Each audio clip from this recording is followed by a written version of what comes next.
Hi everyone, welcome to our channel. My name is Rachel and today I'm going to be talking about ETFs. So I'm going to run you through what ETFs are, how they work, and some pros and cons of ETFs.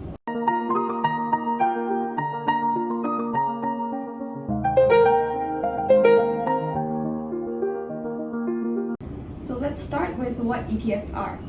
ETF stands for Exchange Traded Funds.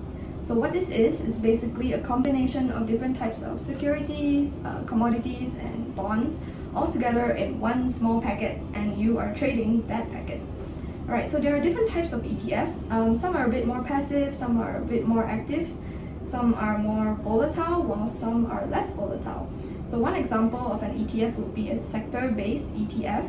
So this means that it is a combination of different types of stocks all in one particular sector. So for example, in the biotech sector, you might have ETFs that are a combination of different types of biotech companies, while another type of ETF would be ETFs that follow according to an index.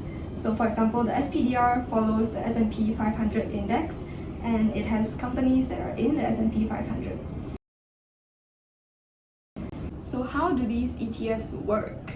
Basically, think of that one box full of various securities, commodities, and so on. So let's imagine we have a box, and let's say this box is the ETF, and we are putting in stocks A, B, and C into the box. Alright, so when stocks A, B, and C all go up in price, your ETF is going to go up in price as well. But in the case where, let's say, stock A goes all the way down, but then stocks B and C remain at a healthy level, or maybe it's going up a little bit, then it sort of helps you to cushion that fall of your stock A. So in a way, it manages your risk, and that is one of the pros, one of the benefits of ETFs, is that depending on the sort of ETFs that you're investing in, ETF allows for diversification and allows you to manage your risks better as compared to, say, just investing in one specific stock.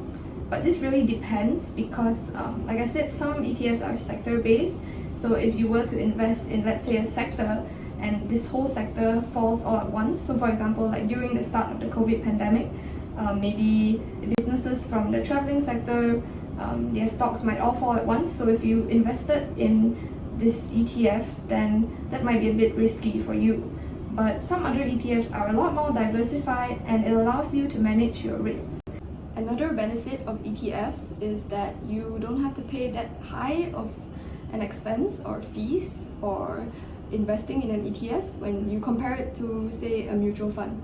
So at the same time, your fees are still a little bit higher than if you were to invest in individual stocks, but then this fees basically allows you to invest in a variety of stocks, while at the same time you don't have to monitor all these stocks one by one.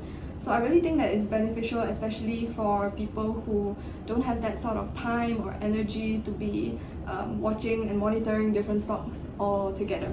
So apart from that, I guess ETFs have come with a few cons as well, or like the downsides of ETFs.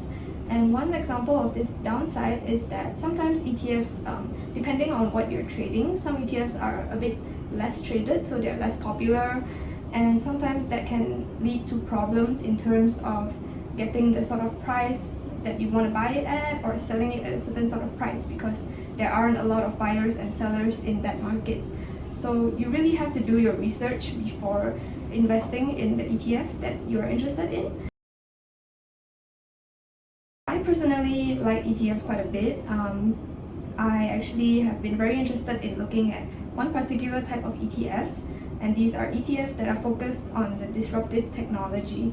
So I'll be talking about this in the next video. And for now, do like, share, and subscribe, and yeah, let me know what sort of content you want to see in the future.